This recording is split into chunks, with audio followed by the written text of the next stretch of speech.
కాలం నిశ్శబ్దంలో నుండి, శాశ్వత కథల పుటలలో నుండి ధర్మం, భక్తి, విధి యొక్క గాథ ఆవిర్భవిస్తుంది.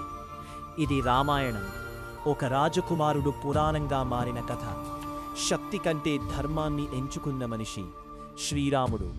అధర్మం రావణుడిగా ఎదిగినప్పుడు ధర్మం ప్రతిఘటించింది. హృదయంలో ధైర్యం, చేతిలో సత్యం. రాముడు తన గమ్యాన్ని చేరుకున్నాడు.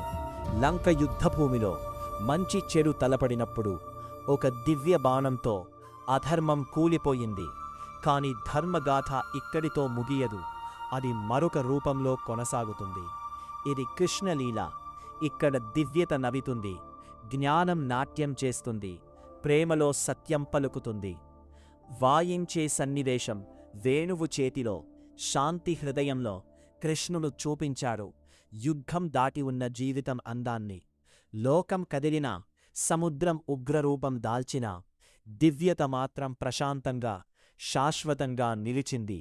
ఇవి కేవలం కథలు కావు, ఇవి కాలం యొక్క ఆత్మ, మనలో నివసించే ధర్మ మార్గం. యదా యదా హి ధర్మస్య గ్లానిర్భవతి భారత అభ్యుత్థానమ తదాత్మానం సృజామి.